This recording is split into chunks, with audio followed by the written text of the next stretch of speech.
Okay, so we are discussing, are you a virtuous woman? Question mark, question mark, question mark. So we've gotten through verse 11 so far. And one of the things that we know so far is that the price of a virtuous woman is priceless. It's very priceless. Okay? Yes. And you have to be able to say that I'm living for Yahweh and Yehoshua, and I'm seeking to live righteously to where I am priceless to my husband. Or if you don't have a husband, you are preparing yourself in that manner. So the man that the Most High sends to you will see that you're priceless. All right, so we are picking up from verse 12. Now you can chime in with any of those precepts you said you had now. Okay. All right, verse 12. She will do him good and not evil all the days of her life. That word good appears quite a bit. We read it at the very beginning in Titus 2. It's in Titus 2 verse 3. And it's in Titus 2 verse 5. So now we're hearing that she would do him good and not evil. See, oftentimes we mistake what we think is good is what we're supposed to do. But if you're going to do him good, that means you're going to do good to what he needs. To what he needs. Because to do otherwise is to do him evil. Because what I think I should do may not be what he needs. So it's taking the focus off of what you think is good and putting it on what is good for him. Putting his needs first. Doesn't mean you don't take care of yourself. Please don't mistake me for saying that. But in doing him good, a virtuous woman is going to do that which is good for her husband. And if you are single and you are seeking to have a husband, then at some point it may present itself to where you are courting someone, with a brother. Is he going to see that you're looking to do him good? Now I'm just going to share a little situation that was something for me in my household growing up. Okay, as I said, I've said before, I wasn't raised in the truth, and as an adult, I can probably say that my mother's a feminist. She probably would never admit it, but she is, and so is my dad. They've been married 40 plus years, but some very interesting things that I have a different perspective on a lot of things growing up. But one of the things that was a blessing for me is most summers through elementary, almost through high school, for at least a month in the summer, I used to go stay with my grandparents. And my grandmother, and then I had a great aunt and uncle that I would go spend time with while I was there. They were the, as we would say, old school women. Okay. I remember my grandmother, she worked off and on as a maid. Not consistently. She didn't really have to. But what I remember was that when my grandfather came home, dinner was ready. Wasn't no ifs, ands, or buts. The house was clean. I'd watch her. On certain days when it was laundry day, she'd be in the basement, washing, ironing. She even ironed his boxers. I thought that was a little much, but she did. Okay? Fold everything. When he would come home, he never had to ask, where's the dinner? What are we eating? He didn't have to ask those questions at all. My great aunt, who's like my other grandmother, same thing. When my uncle, when he came home for work, food was ready, clothes clean, house clean, all that. And one thing that I always saw them do was to fix the plate of my grandfather and my uncle. And I made special note of that because my mother did not fix my dad's plate. Never did. So I remember one of the first times in college, I invited a young guy over for dinner with the family. When it was time, food was ready, I got up, I fixed his plate first, and then I fixed mine. You should have seen my father's eyes. He was like telling my mom, hey, you see what she's doing? You see what she's doing? You don't fix my plate. My mom was pretty much like, nope, never have, never will. Not gonna start nothing now. But, and then my dad asked me one day, he said, where did you get that from? He said, because your mother don't do that. I said, grandmama does. My aunt does. I said, remember, I spent a month every summer for many, many, many years up there in the midst of that. So I watched the elder women do good for their husbands. Another thing is like, you know, in that era, divorce was not an option. Okay? And you would hear stories and people would wonder, well, don't she know what he doing? He gambling, he's doing this, he's got the other women, he's able to, you know, you would hear those stories. But those women were not divorcing their husbands. Yeah. They weren't doing it. It was not an option.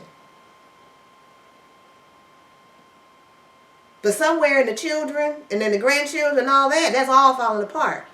And the main reason, though, is, I will say, even though they were Christian, though they really were trying to live right and do this word. And they weren't about divorce. They were not about splitting up families. They were not about trying to take the wealth of their husbands out of envy and spite. They weren't about that. They did their husbands good. Period. It wasn't about what he did. See, that's the other part. Okay? As women now, we get caught up, well, he did this, so then I guess I can do this. Well, he didn't come home, or he didn't call me, or he didn't do this, he didn't. Okay? It's pointing the finger in the wrong direction. You know, as they say, I don't know if any of y'all have seen it, be like point a finger, there's more pointing back at, there's 3 more pointing back at you. Doing him good means you doing the right thing.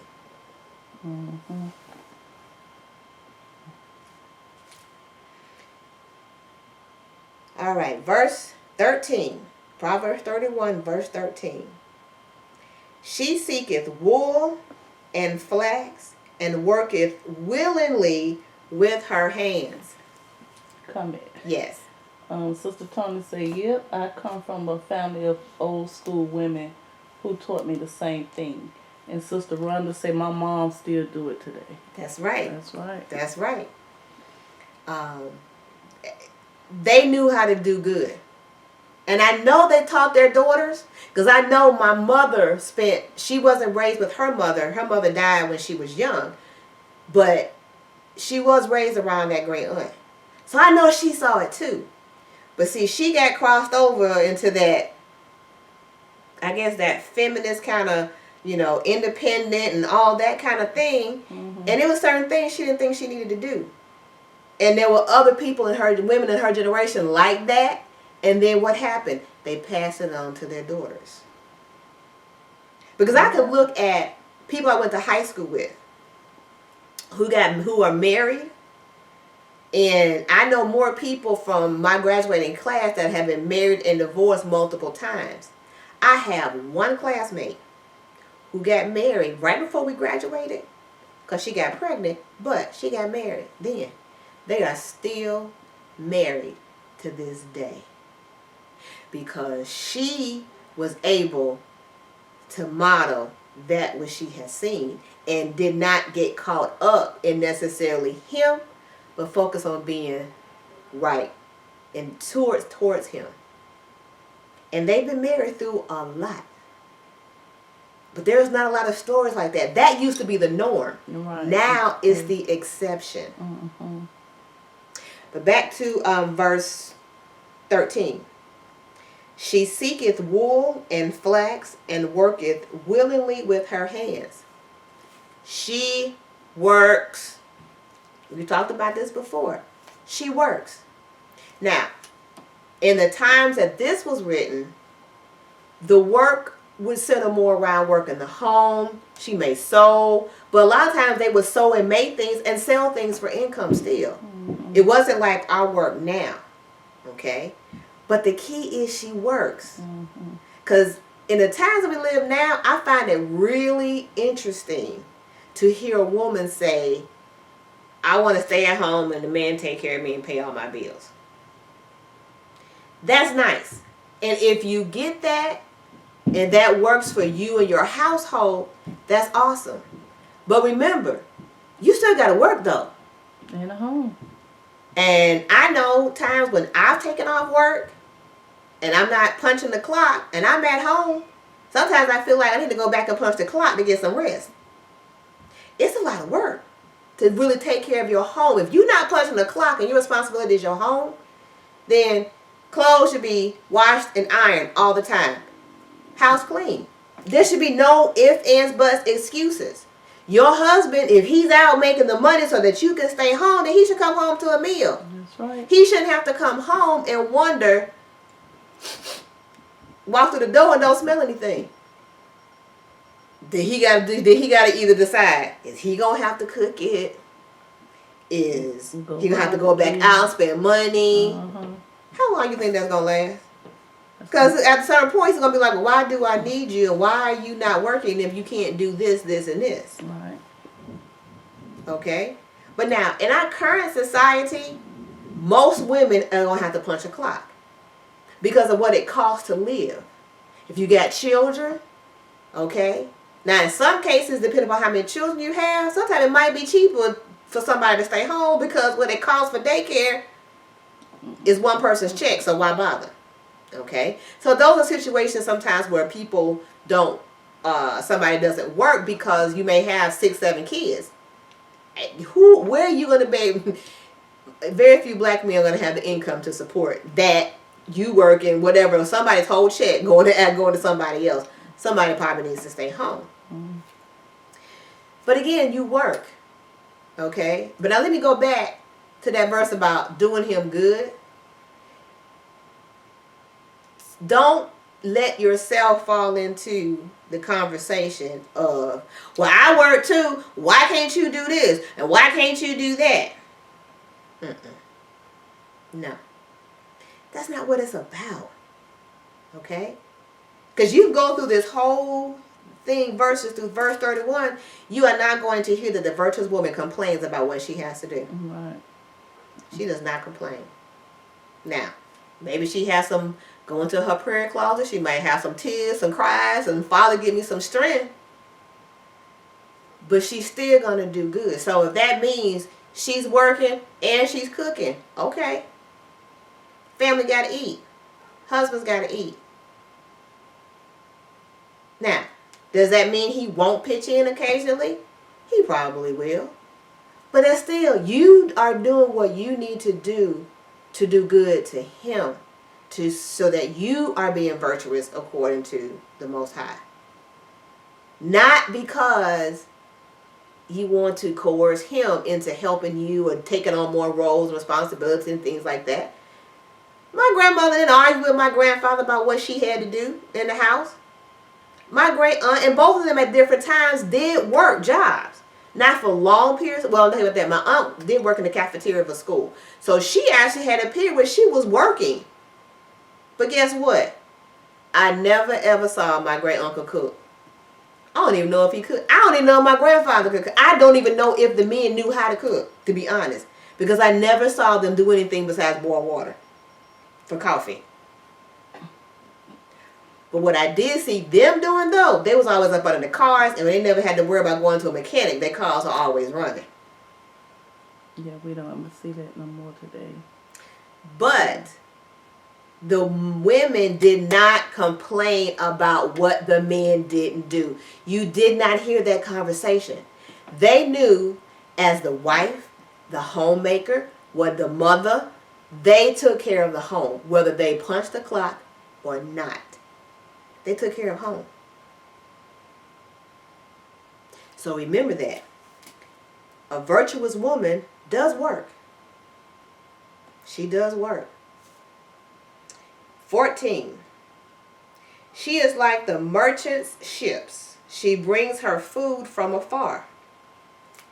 Now, when I look at that today is she got to go shopping for groceries.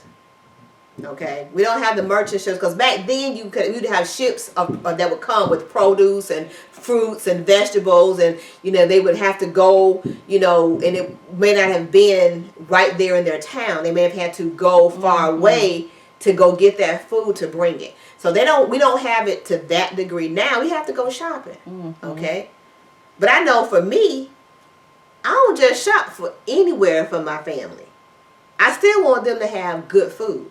If I don't have the time or the skill set, in my case, to grow it myself, then that means I have to go and try to make good selections of food, good food choices for my family so that they can eat well. And sometimes I may pass places in driving that may not necessarily be near the house, but they have something good, something of good quality. Guess what? I'm going to go back there to get that. Because if what's around the corner is crap, as it is in a lot of black neighborhoods, you get the worst cuts, the worst quality of produce. The refused meats. The refused meats. Yeah, you go look at that stuff and you're like, oh, okay. I prefer for the meats that I buy, I like to go to the butcher. Well, usually butcher shop is like it's the meat man, so that who gets his stuff straight from farms. It's not processed and all this stuff that goes through like Walmart and Kroger's and Publix and all that. So again, it is taking the opportunity to seek the best for your family, and in this case, we're talking about for food. Okay, because if you're a virtuous woman and you are doing your husband good. And I don't know any man of Judah who does not want a woman that can cook and want it to be good. I'm going to keep it real. Okay? I just got one thing. When you talking about the she go far for her food, I'm just thinking about me. It takes me 45 minutes from my house to get to the farmer's market. But I know I can get some fresh produce there, so that's where I go at. I just take that drive, one of them off, and I go get decent food for my family. That's what we do. That's it. That's it. Because the store, the Wayfields around the corner, the stuff looks like crap. So, okay, there's a farmer's market, like you said, you drive for 45 minutes. Yeah. I don't blame you. Because you want the best. The best for your family. All right. Verse, where are we? 15.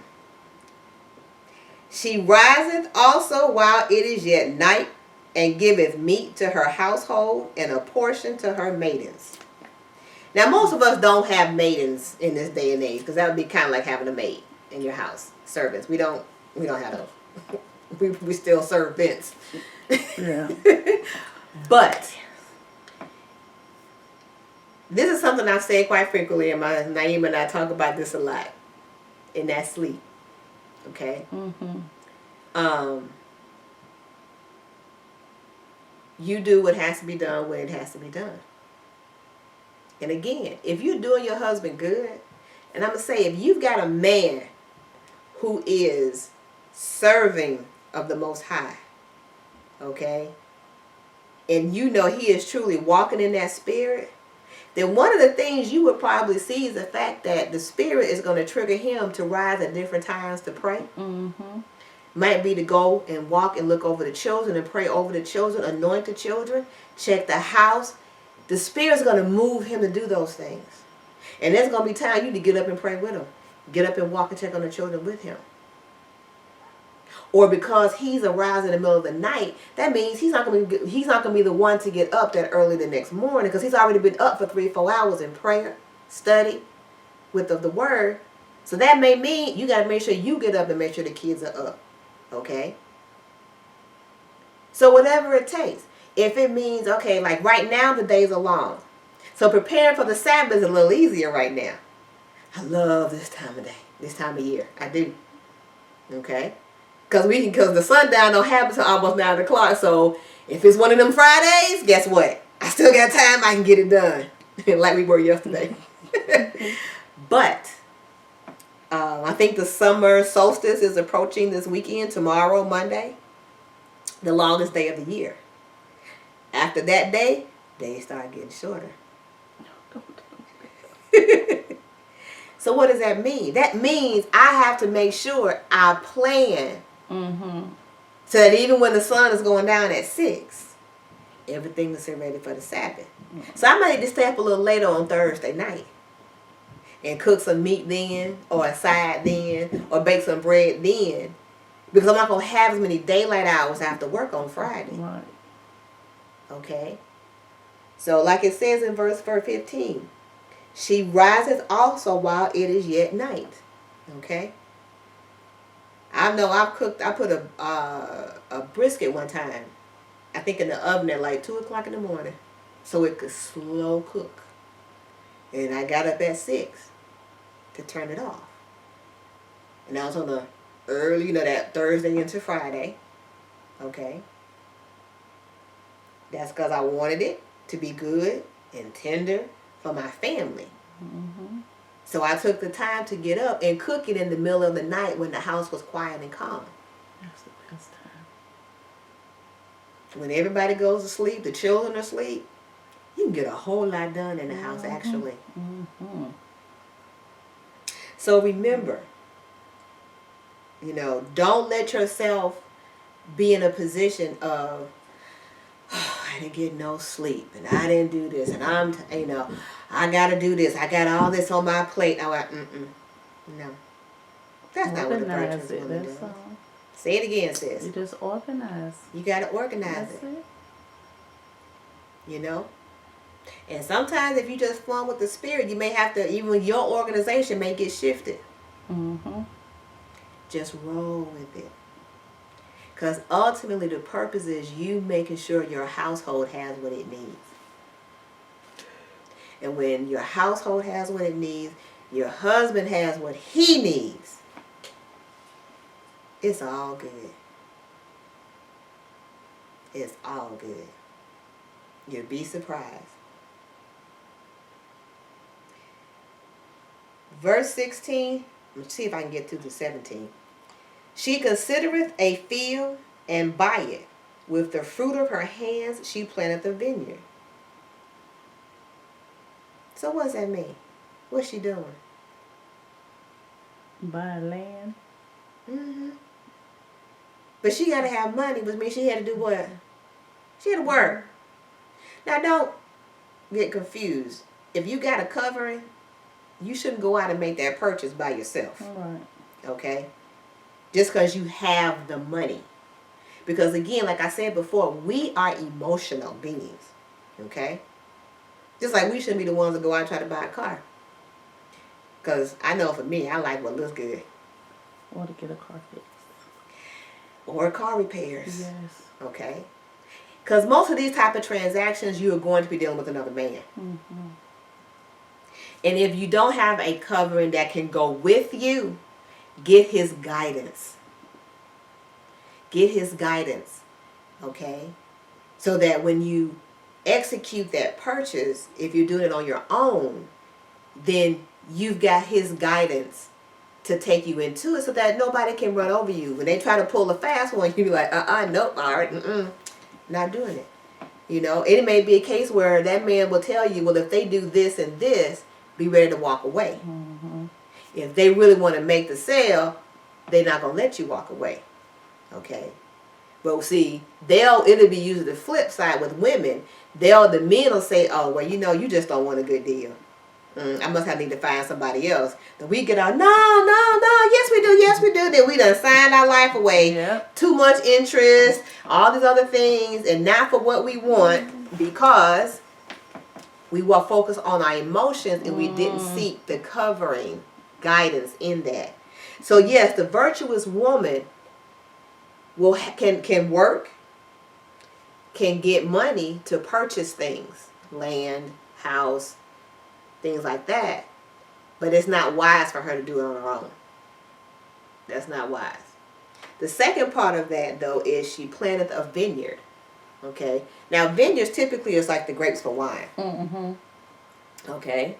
But the thing is that with that purchase that she's made, she's making it work.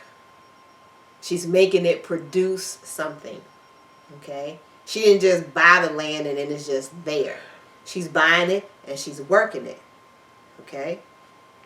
So remember, that which you spend a significant amount of money on, it needs to work. Whether it's a home for the family, transportation for the family. That's why it's important in how that decision is made. Okay? So remember, she works, she can have money, but the one thing through all of this, she is not a complainer. Doesn't mean everything always goes her way. No. But a virtuous woman seeks Yehovah in times of trouble. Doesn't say anything in here about her complaining because of something she doesn't like, something wasn't said right, something wasn't done right. No, she focuses on being her best and doing what she's supposed to do, and she's going to take it to the Father. Verse 17. She girdeth her loins with strength and strengthening her arms. Okay, my sisters. You know, statistics tell that we don't do this. Okay? Because of our obesity rate. We don't do this. I know for me, I didn't grow up watching my mama be active. She isn't into this day. But I see the difficulties in her health she's now having because of that. Okay? And a virtuous woman is going to take care of her body. She is going to make sure that she is strengthening herself. Not just spiritually, not just mentally, but also physically. Okay? Because that is one of the things that I hear a lot of the brothers talking about, and the women don't want to hear it. But it's kind of like you've taken this, well, I'm holy and I'm righteous and I'm this, so you should accept that inner part of me as if the outside doesn't matter. Yes, inside is important. It is. Because if that's not right, then none of the rest of it is going to be right. But don't they deserve the best in us too? We want them to be fit and take care of themselves, but why is it we don't think we have to? Okay? So that's something that I know we all, okay, myself included, we have to remember to continue to take care of our bodies. A virtuous woman takes care of her bodies because our bodies is our temple, the temple of the Most High. So we have to take care of it. And by taking care of it, we're doing good to our husbands. So we've gotten through Proverbs 17. That means we've got 18 through 31 to do in the next study. So I would encourage you to go ahead and, spend some time reading that. Go back through these, okay? And if you don't remember any other question, let's go back to verse 10 and remember that $30.3 million ruby. And that virtuous woman's price is far above that. So I pray that this has been a blessing to you and that you've enjoyed this sister talk. Please feel free to leave comments or things or thoughts, or even if you have ideas for other sister talks. I have some things, and my sister Naima here, she will have some things, and just send us an email, leave a comment or things like that. Also, I encourage you all to please subscribe to my channel, Sarah's Daughter, which is specifically for the sisters. I kind of want to keep the sister talks over that way now instead of on both channels. So we encourage you to subscribe to Sarah's Daughter. I'll probably still post it on Jediah's channel and put a link to my channel for this one. But hopefully by the next one, we can keep the sister talk over there for the sister talk, as he has something separate he has started for the brothers. So we asked you to also check out our website, www.kayeshua.com. You can send prayer requests. You can leave an offering, donation, tithe that the Most High leads you as we continue to grow the ministry. And we look forward to hopefully seeing you guys back in our Sabbath study in a little while. Shabbat Shalom. Shabbat Shalom. A wife of noble character, who can find? She is worth far more than rubies. Her husband has full confidence in her and lacks nothing of value. She brings him good, not harm, all the days of her life.